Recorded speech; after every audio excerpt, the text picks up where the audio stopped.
1927 में श्रीलंका गए। विद्यालंकार परिवेण में उन्होंने संस्कृत पढ़ाई। वहां वे 19 महीने रहे। पाली और बौद्ध साहित्य का दर्शन उन्होंने वहां पढ़ा।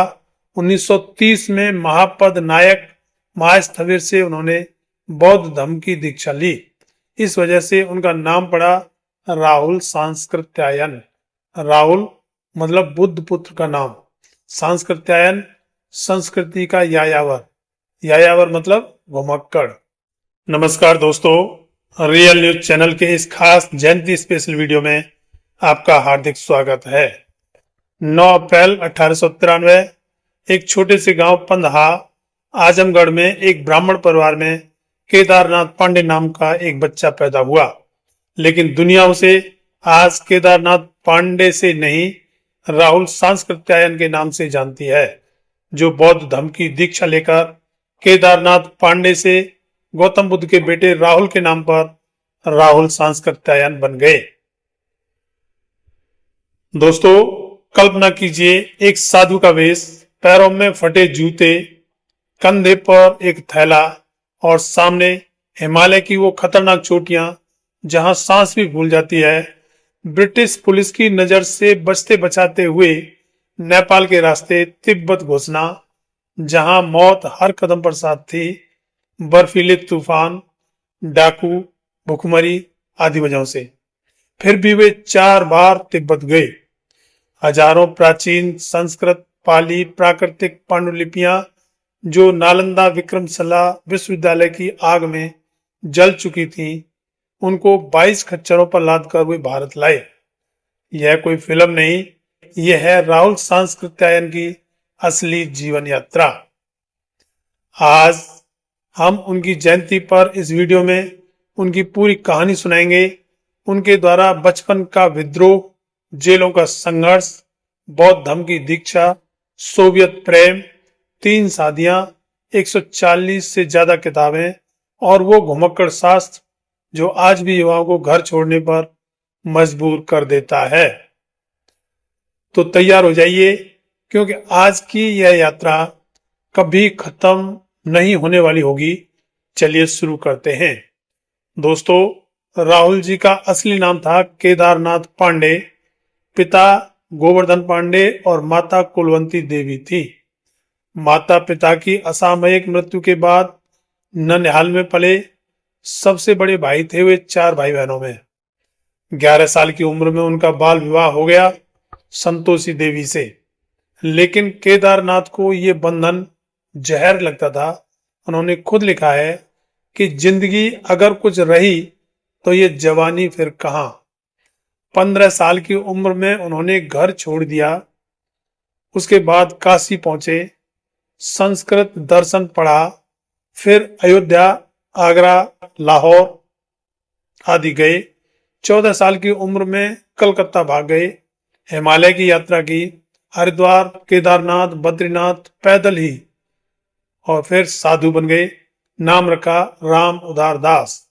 परसा मठ के महंत बनने वाले थे, लेकिन बोर होकर वहां से भी भाग गए। दक्षिण भारत घूमे, रामेश्वरम, तिरुपति आदि। आर्य समाज से भी जुड़े। आगरा में आर्य मुसाफिर विद्यालय में उन्होंने पढ़ाई की, लेकिन उनकी औपचारिक शिक्षा सिर्फ मिडिल पास थी। बाकी सब कुछ खुद सीखा। 30 भारतीय भाषाएं, संस्कृत, पाली, तिब्बती, रूसी, अरबी, फारसी आदि सब।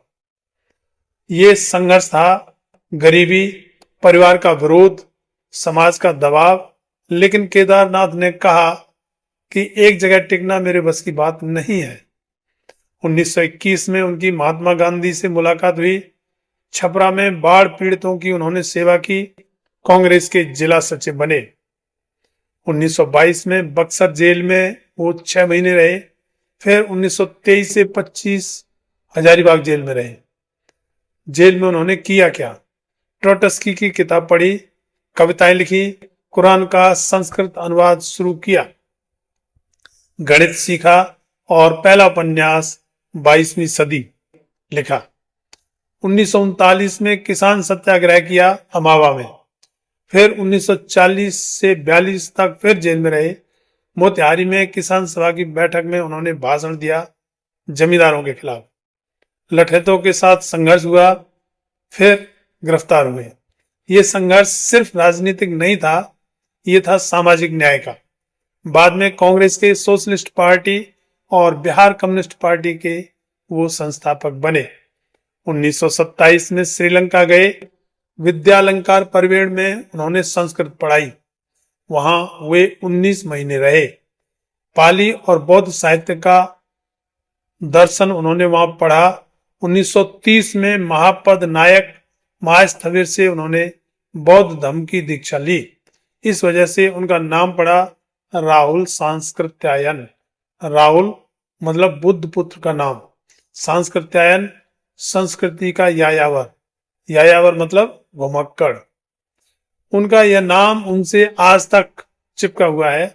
राहुल जी ने लिखा, मैं अब कोई साधु नहीं, कोई पंडित नहीं, बस एक यायावर हूं, मतलब बस एक घुमक्कड़ हूं। दोस्तों, अब आता है असली रोमांच। 1929 से 1938 के बीच 4 बार वे तिब्बत गए। पहली यात्रा 1929 में काठमांडू से पैदल 1 साल 6 महीने 20 दिन लगे ल्हासा पहुंचने में। ब्रिटिश पुलिस से बचने के लिए उन्होंने सबसे खतरनाक रास्ता चुना। ल्हासा में करीब 15 महीने रहे। तिब्बती भाषा सीखी। 1619 पांडुलिपियां, कांजुर तांजू धंग का चित्र लाए। 18 से 22 खच्चरों पर लादकर वे कलम पे पहुंचे। दूसरी बार 1934 में पाम लीफ संस्कृत पांडुलिपियां मिली साक्या मठ में, वे उन्हें भी भारत लाए। और तीसरी बार 1936 में प्रामाणा वार्तिक की पूरी पांडुलिपि मिली, उन्हें भी वो भारत लाए। और चौथी बार 1938 में और भी कई दुर्लभ ग्रंथ मिले जिनको वे भारत लाए। जाने में खतरे, बर्फीली नदियां पार करना, डाकुओं से बचना, भूखमरी बीमारी आदि। एक बार तो घोड़े पर सवार होकर उन्होंने ब्रह्मपुत्र नदी को पार किया। ल्हासा में पोट्टाला महल देखा जिसकी स्वर्णिम छत चमक रही थी। इन यात्राओं से भारत को खोया हुआ बौद्ध ज्ञान वापस मिला, जो पटना म्यूजियम में आज भी रखा हुआ है। राहुल जी ने तिब्बत में 1.25 वर्ष नामक किताब लिखी। हिंदी यात्रा साहित्य की यह किताब बाइबल मानी जाती है। 1932 में यूरोप, 1935 में Japan, Korea, Manchuria, Iran, Soviet रूस, 1937 में लेनिनग्राद यूनिवर्सिटी में उन्होंने संस्कृत पढ़ाया। रूस में उनकी मुलाकात एलेना कोजेरोस्काया नामक महिला से हुई। 22 दिसंबर 1937 को उसके साथ दूसरी शादी की। उससे बेटा इगोर हुआ, लेकिन स्टालिन के रूस ने परिवार को भारत आने नहीं दिया। 1944 से 47 में फिर वे रूस में प्रोफेसर रहे। रूस में 25 मास नामक किताब लिखी। तीसरी शादी डॉक्टर कमला सांस्कृत्यायन, जो नेपाली मूल की थी, उससे बेटी जया, बेटे जेता और जयंत पैदा हुए। व्यक्तिगत संघर्ष, पहली पत्नी संतोषी के साथ वो कभी नहीं रहे, परिवार अलग रहा। उनका स्वास्थ्य, डायबिटीज और फिर उनकी हार्ट अटैक से मृत्यु हो गई। 1961 में उनकी स्मृति लोप हो गई।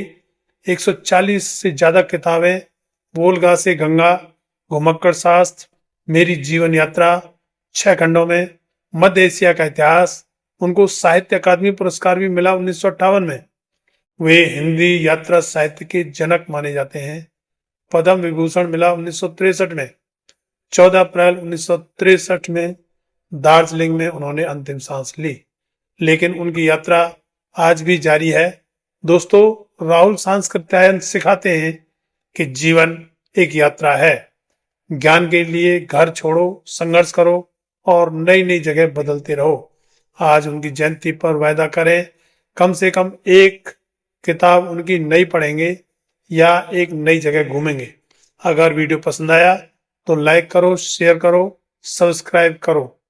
कमेंट में बताओ कि राहुल जी की कौन सी किताब आपको सबसे ज्यादा पसंद है। इस वीडियो में इतना ही। धन्यवाद। जय घुमक्कड़ी, जय भीम, जय संविधान।